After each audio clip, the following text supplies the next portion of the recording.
Hey everyone, hope you're having an amazing day.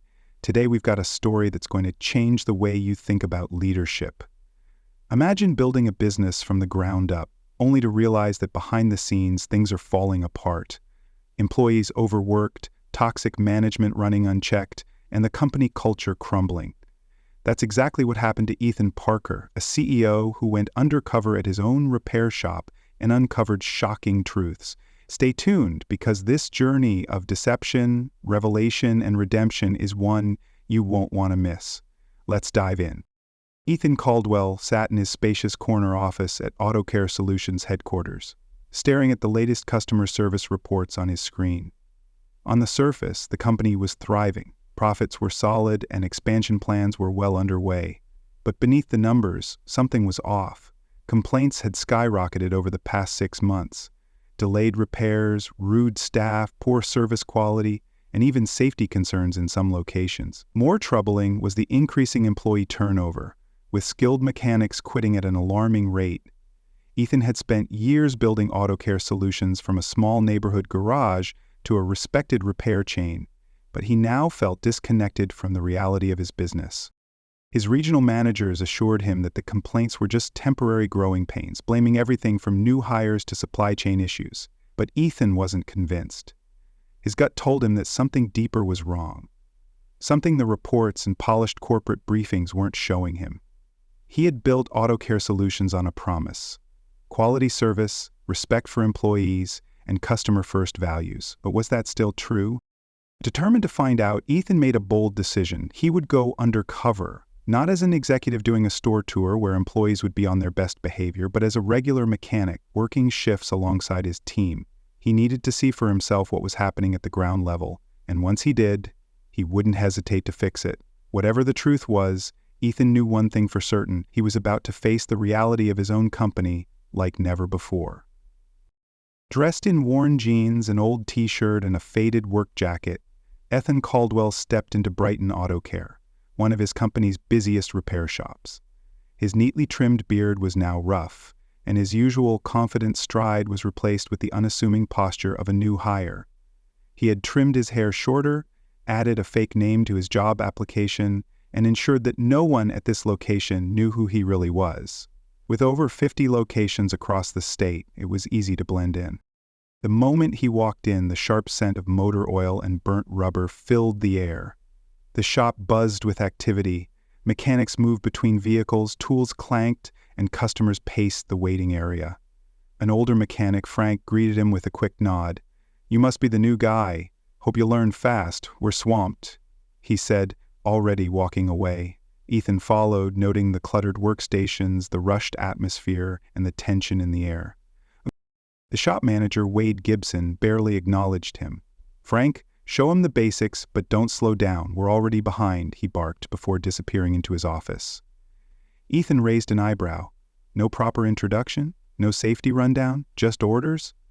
He had expected a learning curve, but the lack of structure and leadership was a red flag. As he pulled on a pair of gloves and followed Frank to the first repair bay, Ethan realized something immediately. This shop was in survival mode, and no one seemed to care about the workers struggling to keep up. Within the first hour of his shift, Ethan Caldwell, posing as Eric Dawson, began to see just how deep the issues ran at Brighton AutoCare. The repair shop wasn't just busy, it was chaotic, and not in the fast-paced, efficient way he had hoped. Mechanics rushed from one car to another, working with little coordination, their faces tight with frustration. The workspace was cluttered, with used rags, oil cans, and discarded parts strewn across the floor. Customers grew impatient in the waiting area, glancing at their watches as they waited for cars that were already hours behind schedule.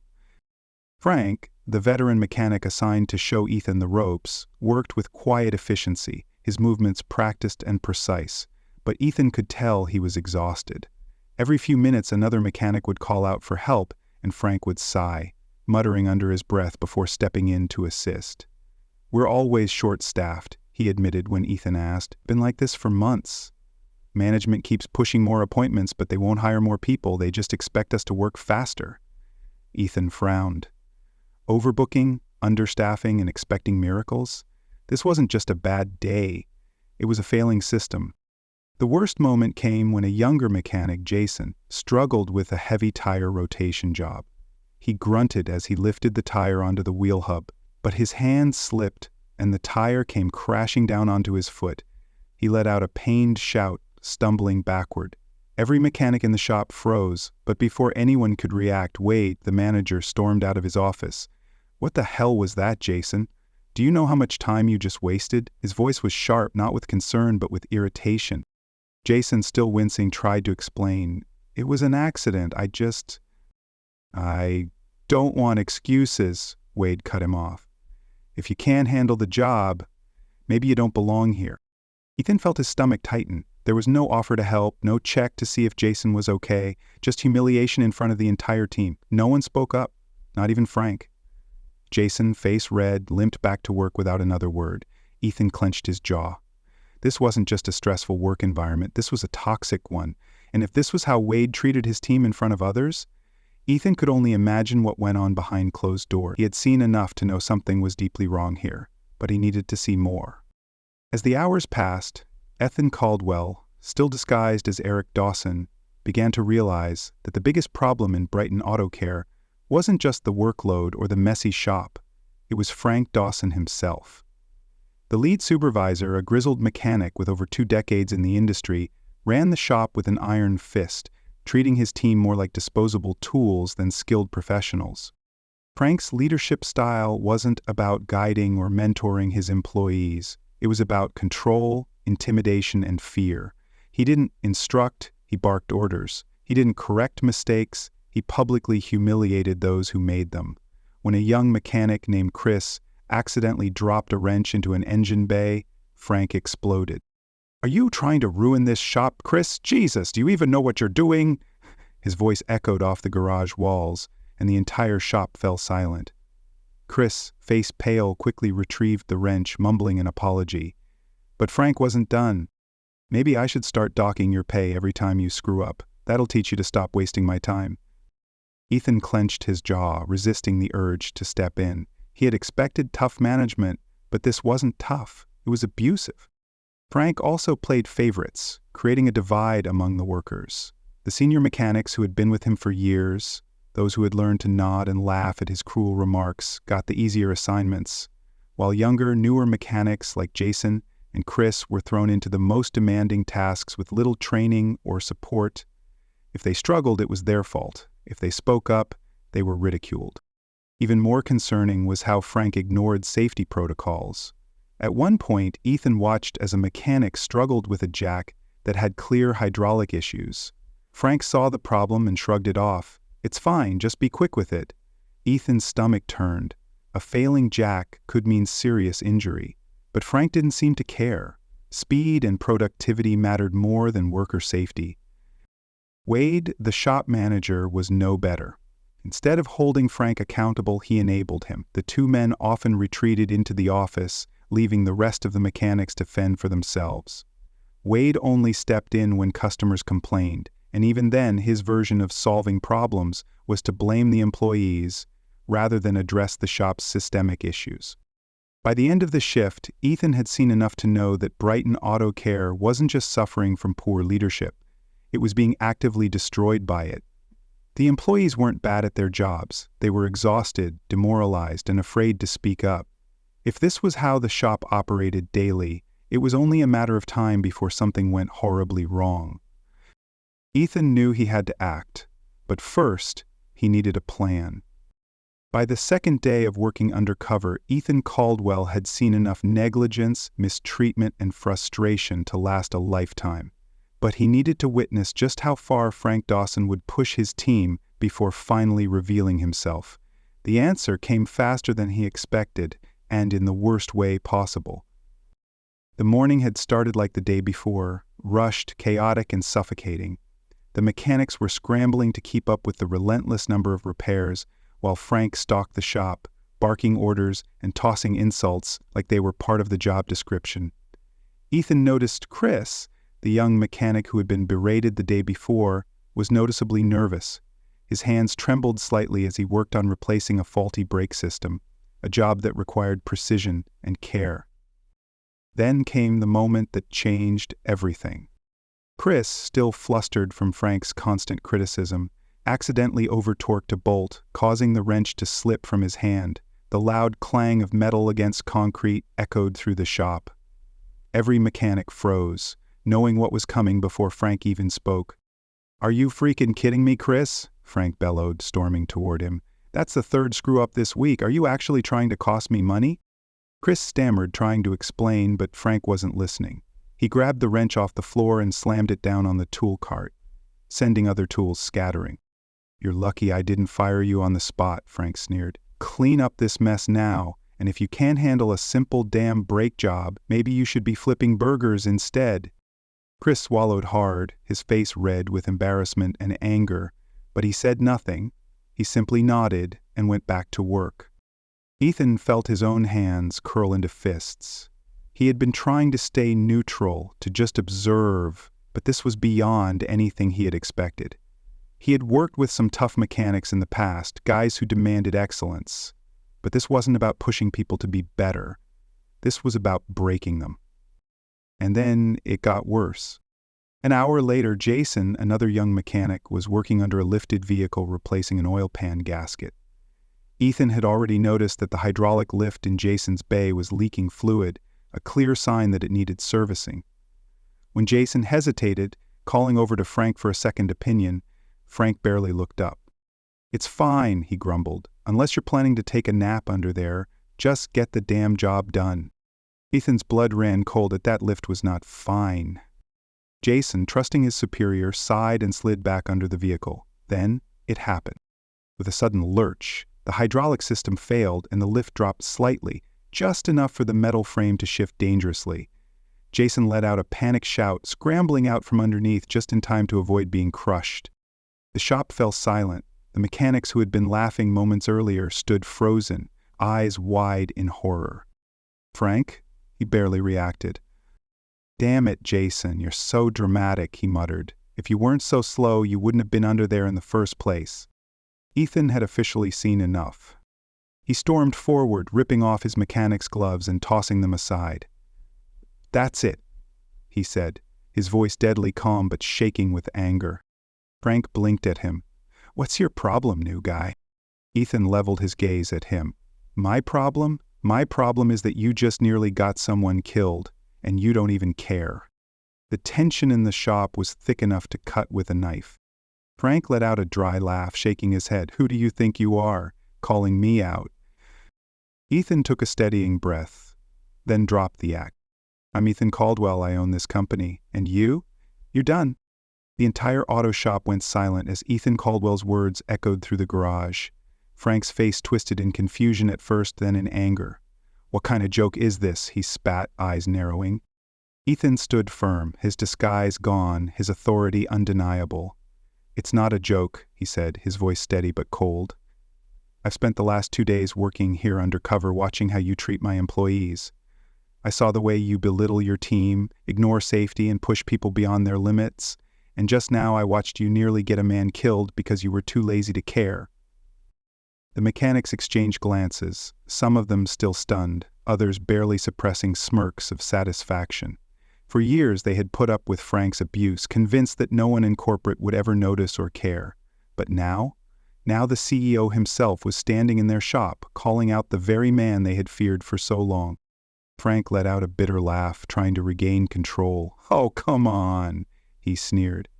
"I've been running this shop for years. If I'm so bad, why do we hit our quotas? Why do we bring in more business than any other location?"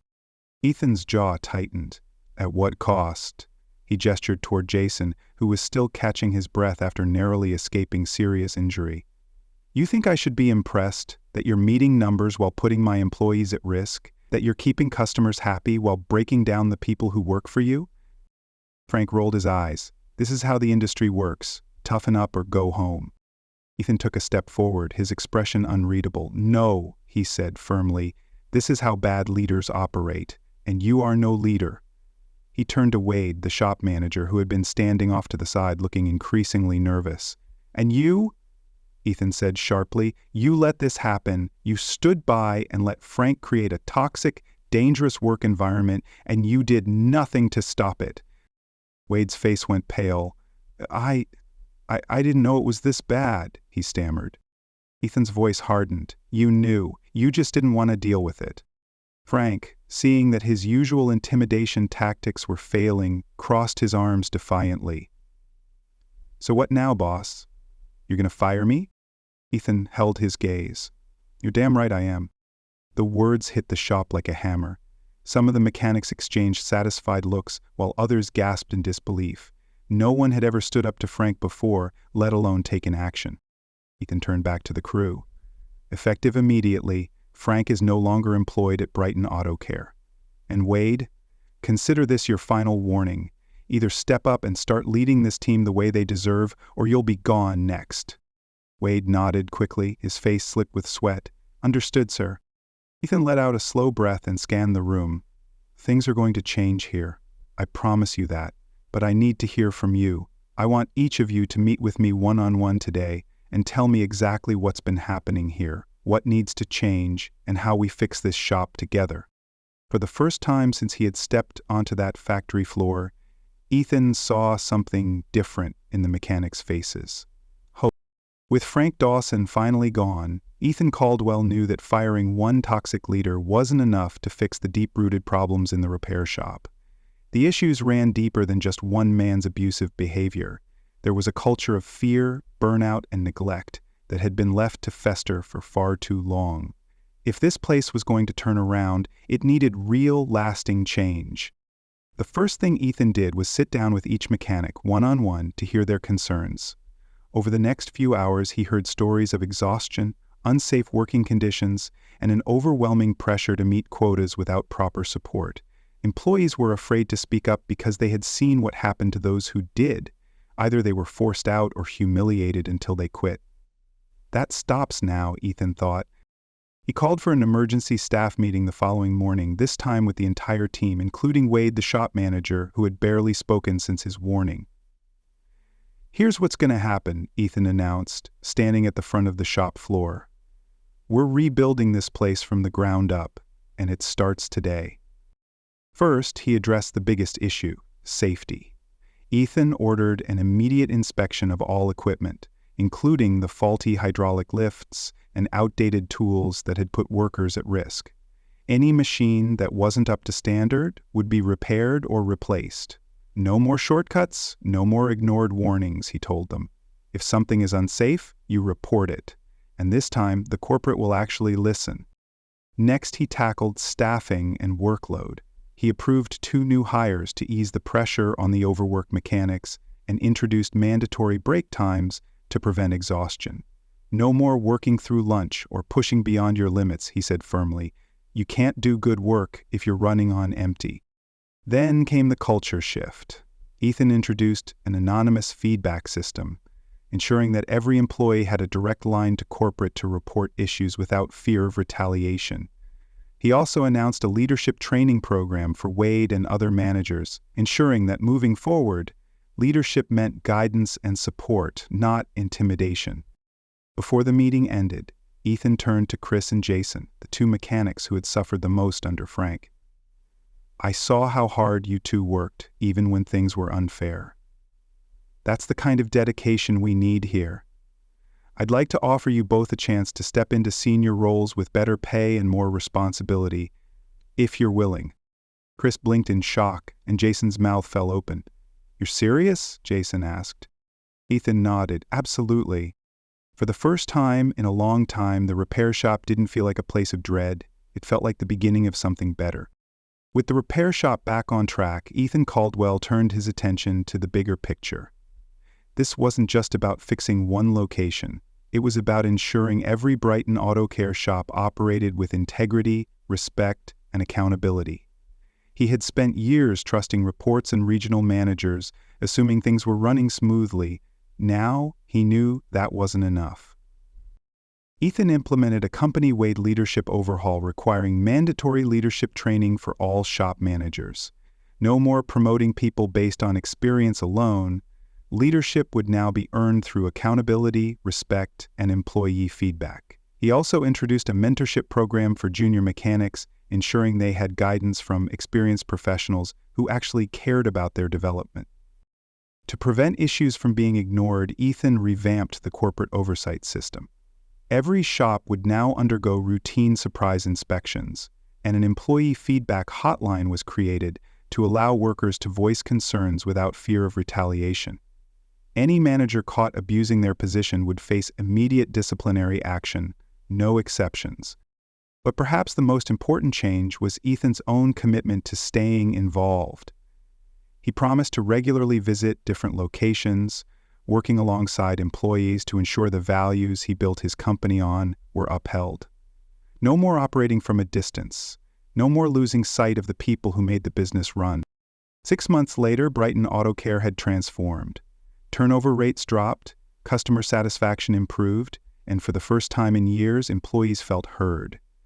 This wasn't just a fix, it was a new standard. 6 months after the shakeup, Brighton AutoCare was no longer the place of exhaustion and fear that Ethan had walked into. The repair shop, once filled with tension and resentment, had transformed into a workplace where employees felt valued and supported.